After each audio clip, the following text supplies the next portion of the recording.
Video ini didukung oleh Forex IMF, broker resmi yang saya rekomendasikan untuk Anda semua trader Indonesia. Forex IMF adalah broker forex resmi dan legal oleh Bapepti, CFX, ICDX, Keriling Berjangka Indonesia, dan juga Indonesia Clearing House. Di sini saya melihat kelebihannya adalah selain dari legalitasnya, yaitu terdapat beberapa layanan yang bisa kita lihat di produk. Di sini ada layanan signal trading forex, indikator forex, maupun komunitas forex selaku grup premium bagi para nasabah. Di referensi trading kita juga bisa lihat adanya analisa forex hari ini dan analisa forex mingguan seperti ini yang akan membantu kita dalam analisa forex sehari-harinya. Selebihnya, silakan Anda kunjungi link website yang sudah saya sertakan di link deskripsi video di bawah ini. Makasih. Lagi bersama saya Johan di Jurnal Trading ID. Jadi pada kesempatan video kali ini saya akan membahas kembali untuk update dari pergerakan XAUUSD. Jadi sebelum kita bahas lebih lanjut ya mengenai gold hari ini atau untuk 1 minggu ke depan, kita bahas dulu dari time frame daily-nya. Oke, kalau di time frame daily ini memang kita di sini ada 2 area ya yang saya tandain. Kita agak flashback dulu ke belakang. Di sini ada daily chart sama ada daily boss. Oke, jadi apa sih sebenarnya untuk daily chart sama daily boss ini? Kalau kita perhatikan, ya untuk daily chart ini artinya yaitu awal dari perubahan harga. Artinya di sini kan dia ada perubahan struktur harga nih dari downtrend ya. Kalau kita perhatikan ya dari sini ini downtrend. Kemudian di sini posisi dia sempat sideways dulu nih. Nah, di sini posisinya apa? Dari sini dia itu udah uptrend. Jadi kalau kita perhatikan memang ada 2 trend ya.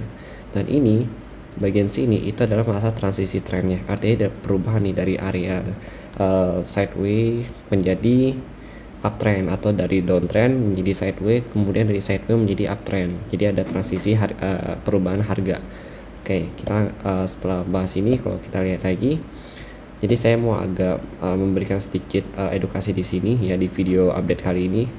Oke, kalau kita perhatikan secara pergerakan harga dari si gold ini sendiri, ini kan dia sempat turun ke harga 1865 ya, 0.6 kalau kita perhatikan di sini untuk closingnya. Tapi untuk low-nya sendiri itu ada di 1861.43. Nah, kemudian kalau kita perhatikan untuk break strukturnya itu di mana sih? Nah, untuk break struktur, sebelum kita bahas break struktur yang ada di bagian sini, ya, kita bahas dulu break struktur yang ada di bagian bawah sini, gitu. Jadi kita akan coba sama-sama buat mapping di sini, ya, berdasarkan dari struktur daily-nya. Kalau kita lihat dulu di sini, oke, yang tadi kita lihat dulu sini ada daily charts, kemudian kita perhatikan, berarti kan dia break strukturnya di mana? Di bagian sini kan, di 1728. Oke. 178 karena apa? Karena swing low di sini ini ada swing high-nya. Jadi swing high terakhir itu kan di sini, gitu. Nah, kalau kita perhatikan kenapa sih kita nggak ambil bagian swing high-nya di sini? Kalau kita lihat ada swing low yang di sini, tapi swing low yang di sini ya, yang sesudah yang ini ya, itu tidak lebih pendek atau tidak lebih rendah dari swing low yang ini. Makanya ini kita belum anggap sebagai area swing high, gitu. Untuk swing high-nya ini mungkin terjadi di mana di time frame minor, gitu. Tapi kalau untuk time frame daily-nya, untuk swing high dia itu hitungannya di sini.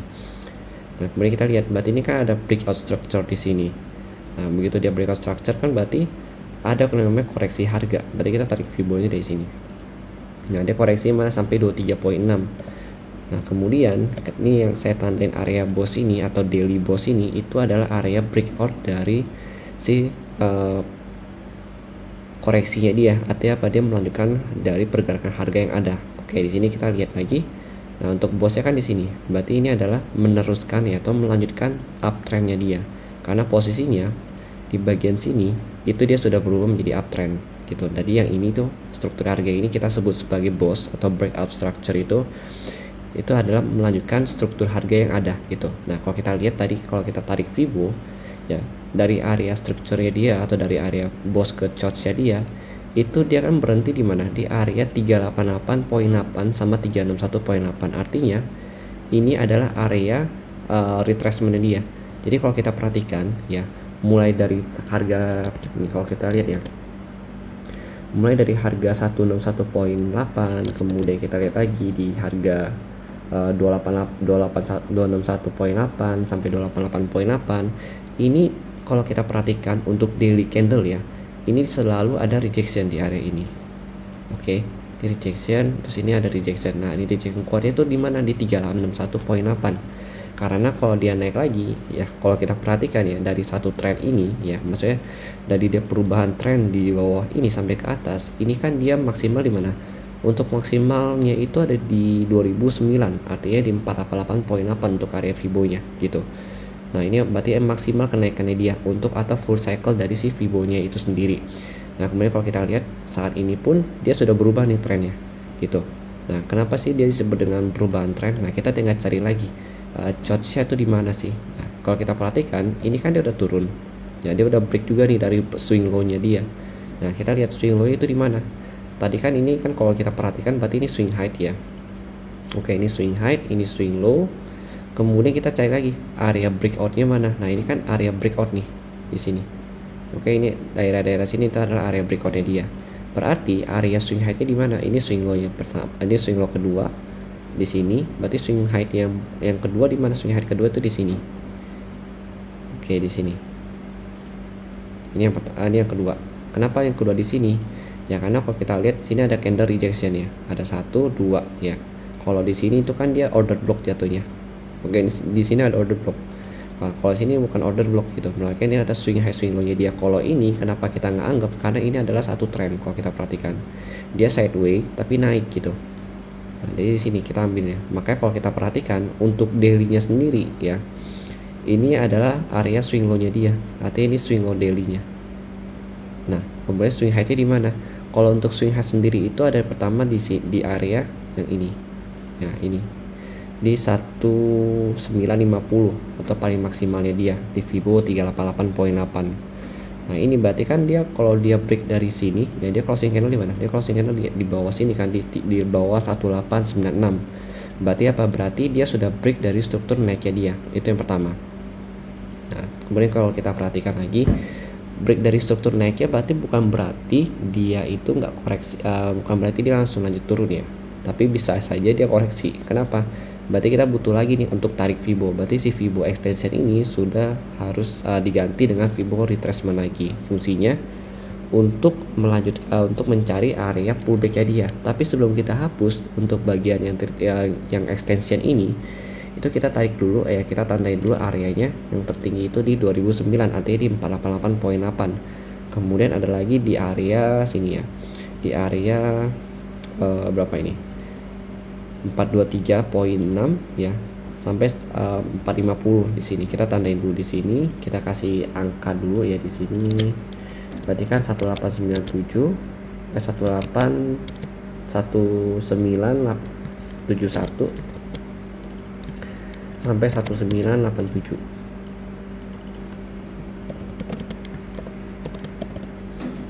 Oke, di sini kita tandain. Nah, setelah itu kita hapus yang ini. Tapi sebelum kita hapus, kita tandain juga area sini. Artinya ini kan area pullback Fibo-nya dia gitu, untuk daily-nya dia. Nah, ini bisa ditandain bisa enggak, tapi kalau misalnya kalian mau tandain itu nggak masalah gitu. Kalau saya hapus aja di sini. Oke, ini kita hapus lagi. Yang penting kita tandain tadi area area breakout dia ya. Nah, kemudian kita lihat lagi di sini itu kan berarti ada zone-nya dia ya. Di sini ada zone-nya dia, area zone breakout-nya dia. Nah, kita lihat di sini. Kita boleh nih tarik lagi. Tarik dari mana? Tadi kan swing low di sini satu. Ya, ini swing low-nya dia. Berarti kan di sini kan. Swing high-nya di mana tadi? Paling tingginya itu kan di sini satu trend ya. Hitungan satu trend ini.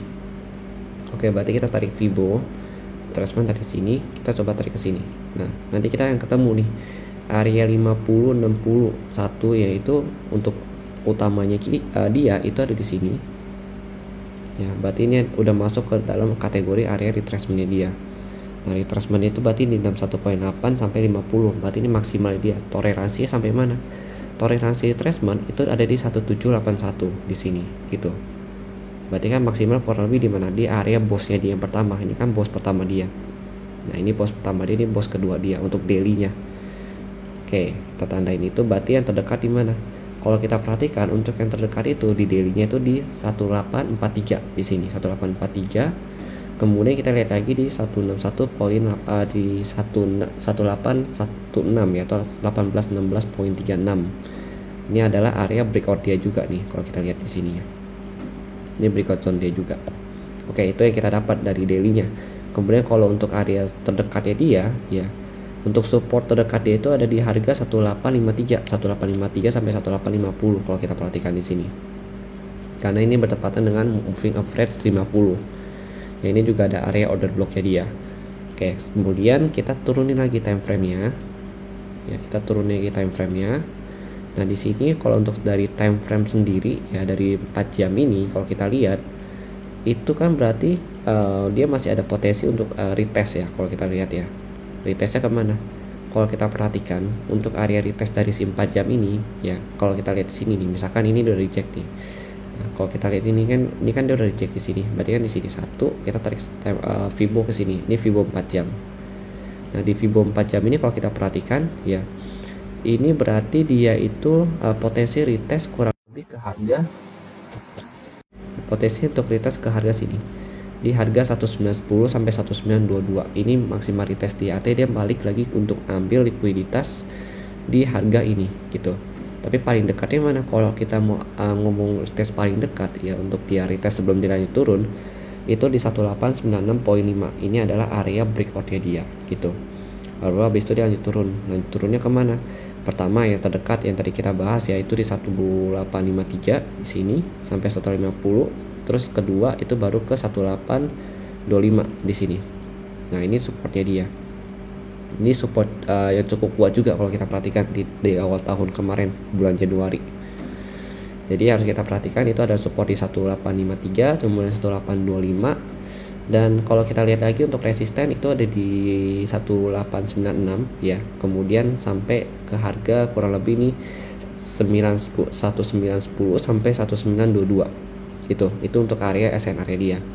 Kalau secara struktur memang dia masih melaju turun karena daily-nya ini udah 2 candle turun. Ya artinya kan berarti tekanan dari si pihak seller cukup kuat. Kalau kita lihat volume lagi, volume juga masih cukup besar ya untuk volume sellernya. Jadi misalkan time frame kecilnya itu naik pun, kalau saya perhatikan ya di 4 jam ini dia hanya akan koreksi gitu. Koreksi untuk melanjutkan tren turunnya dia. Tapi kalau di daily sih jatuhnya koreksi ya gitu. Kalau di daily koreksi artinya apa, dia koreksi dari time frame yang besarnya dia untuk membuat swing low yang baru lagi gitu. Nah, kalau kita lihat lagi secara DXY, kalau untuk DXY sendiri sih kalau kita perhatikan di sini ya, untuk daily-nya DXY memang koreksi ke atas dan target koreksinya itu paling dekat untuk resistennya di 103.46 ya. 103.46 karena ini ada area SNR dia, support become resisten dia. Terakhir di breakout pada tanggal 11 Januari. Ya, ini dia potensi retest lagi nih untuk minggu depan di area sini. Dengan maksimal kenaikannya itu di 104.12. Ya, ini untuk hari Senin sampai hari Selasa mungkin. Lalu kalau dia bisa breakout dari area ini, berarti lanjutnya mana? Lanjut ke sini di 105.5 gitu. Artinya si gold ini bisa nyentuh kurang lebih nanti ke harga ya, kalau kita lihat di sini sih memang nanti kurang lebih gold bisa nyentuh ke angka 1820 ya atau 1800 kalau misalkan DXY coba naik ke 105. Tapi kalau saya perhatikan sih memang paling mentok paling untuk DXY sendiri, kalau misalkan DXY nyampe ke 105 sini itu kurang lebih gold itu akan retest ke 1826. Ini ada area support yang cukup kuat soalnya di sini. Ini kan support area breakout-nya dia juga kalau kita lihat di sini ya. Nah, di sini gitu. Nah, ngomong-ngomong secara teknikal ya, sekarang kita mau bahas lagi mengenai hasil dari fundamental gitu ya, sama fundamental kalau kita perhatikan. Nah, di fundamental kemarin kan itu ada laporan mengenai NFP ya atau non-farm payrolls. Di sini kalau kita perhatikan untuk hari Jumat kemarin itu kan hasil aktualnya itu adalah 517.000 dengan forecastnya itu kurang lebih 185k gitu atau 185.000 kalau kita perhatikan di sini. Artinya apa? Posisi dari si DXY untuk mendukung dari si DXY itu sendiri untuk koreksi itu memang cukup bagus sentimen marketnya.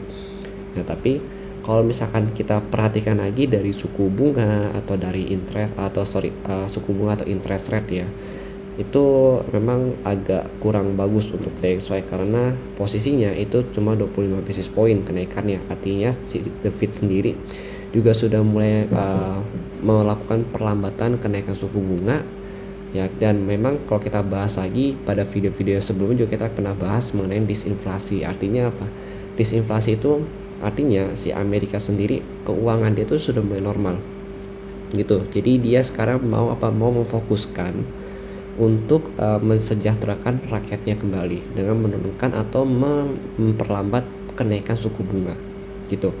Nah, berarti secara jangka panjang untuk si DXY sendiri itu sebenarnya masih turun gitu untuk si DXY atau untuk si USD. Tapi untuk jangka pendek ini karena memang sentimen marketnya cukup bagus untuk si DXY dari hasil reportnya atau dari hasil beberapa berita-berita yang kita lihat beberapa hari ini, itu memang cukup mendukung untuk DXY melakukan koreksi terlebih dahulu ke atas. Ya seperti yang saya bilang tadi, koreksi itu kurang lebih kalau untuk DXY itu 103 sampai 105.5 gitu. Karena 105.5 ini ada area resisten di tanggal 6 Januari kemarin. Itu. Nah, kemudian kita lihat lagi dari COT. Jadi di sini ada COT report ya. Jadi ini kita lihat di bagian apa? Di bagian goldnya itu sendiri. Nah, untuk COT report ini itu kan kita lihat ada manage money, terus ada long, ada short kan, ada spreading. Nah, yang kita perhatikan itu adalah di bagian longnya dan juga shortnya gitu. Jadi kedua area ini kita perhatikan. Kalau short itu artinya apa? Artinya investor itu menanamkan modal mereka untuk jangka pendek. Tapi kalau untuk long itu artinya banyak investor ya, atau jumlah uang yang dikelola oleh si suatu lembaga ini yang dikasih kepercayaan oleh investor itu ya, atau yang menanamkan modalnya di sana itu lebih banyak untuk posisi long. Artinya mereka percaya bahwa untuk masa yang akan datang ya, ini kan secara fundamental itu gold itu masih sangat bagus kenaikannya atau akan memberikan keuntungan yang memang lebih bagus lagi gitu. Artinya apa? Posisi si gold ini masih kemungkinan besar untuk naik ke atas lagi gitu, untuk meneruskan apa tren yang ada. Nah, karena kan kalau kita lihat di daily juga masih cukup bagus ya. Mungkin kalau untuk saat ini masih akan koreksi secara teknikal. Karena kalau secara teknikal itu kan dia nggak mungkin harga itu naik pun ya. Misalkan harga naik pun di luar teknikal pun pasti akan ada koreksinya gitu. Jadi nggak mungkin naik terus menerus gitu. Jadi pasti ini akan masuk ke dalam fase koreksi terlebih dahulu, baru nanti dia melanjutkan tren yang lagi berlangsung. Nah, ini kan fundamental. Jadi fundamental itu nggak harus langsung diterapkan di market secara teknikal. Fundamental itu adalah dia bergeraknya itu ya, harga atau posisi dari si marketnya itu maksudnya kayak akan ada koreksi terlebih dahulu, baru setelah itu dia akan mengikuti pergerakan di fundamental yang ada di sini. Kemudian kalau kita lihat berarti di sini posisinya adalah si investor ini masih tertarik dengan menginvestasikan duit mereka di gold ya, dengan melihat bahwa peluang si gold ini sendiri atau si emas ini itu masih lebih besar untuk mendapatkan keuntungan yang di masa yang akan datang begitu. Oke, jadi mungkin nanti ini saya akan share juga ya untuk lihat COT reportnya itu ada di bagian mana. Jadi kalau untuk COT report kalian bisa masuk ke websitenya langsung, nanti akan saya share websitenya. Saya taruh di pin di kolom komentar ya. Ini kalian nanti tinggal ambil aja di long format ya. Di long format kalian cari. Ini kan ada beberapa nih, ada palladium ya kan, ada platinum, terus ada silver. Nah, itu kalian pilih yang gold ini aja gitu. Ini kan ada micro gold juga gitu. Cuma kalau micro gold itu kan kita nggak masuk ya. Jadi kita masuknya kemana? Kita masuknya ke bagian gold yang ini aja. Oke. Dan itu untuk websitenya saya bisa cantumkan di kolom komentar. Jadi kalau misalkan kalian punya pandangan lain untuk gold ini ke depannya itu bagaimana, ini kan kita analisa untuk minggu depan atau 1 minggu ke depan pergerakannya. Jadi kalau misalkan kalian punya pandangan lain untuk si gold ini sendiri ya, kalian boleh banget untuk sharingkan di kolom komentar ya. Nanti akan saya balas, kita akan coba diskusi di sana. Dan saya akan berterima kasih sekali untuk kalian yang mau berbagi pandangan untuk si XAUUSD ini sendiri gitu. Atau misalkan kalian punya pandangan di pair lain nih kayak euro atau masukan di GBP USD, itu boleh banget, atau si DXY sendiri itu boleh banget kalian sharingkan juga. Kalau kalian punya berita memang yang belum saya sampaikan di sini di dalam video ini, itu boleh kalian sampaikan juga di kolom komentar. Saya akan sangat berterima kasih sekali dengan bantuan kalian untuk saling melengkapi di Juna Trading ID sini. Oke. Jadi kalau untuk gold itu tadi yang saya bilang dia itu kalau masih mau lanjut koreksi, nanti dia akan turun dulu ke 1850 sampai 1853, baru dia coba lanjut naik lagi ke terdekat itu 1896 kalau untuk koreksi ya. Tapi kalau untuk terdekat, kalau misalkan dia udah break ini, maka kalau udah di 1850 misalnya di sini, maka terdekatnya di mana? Sebenarnya terdekatnya itu di 1872 ya. 1872 itu adalah area koreksi dekatnya dia. Tapi kalau misalkan dia mengikuti koreksi daily, maka dia akan coba retest lagi ke area breakout dia di sini gitu. Oke, jadi yang harus kalian perhatikan pertama kali adalah 1896. Ini adalah level yang penting. Ini bisa jadi kalau kita perhatikan, kalau untuk gold ini adalah masa transisi trend. Artinya dari uptrend dia mau transisi lagi nih untuk koreksi menjadi downtrend dulu, baru nanti dia melanjutkan trend yang utamanya untuk naik ke atas gitu. Oke. Jadi mungkin sekian untuk penjelasan dari saya. Terima kasih dan sampai jumpa pada video berikutnya.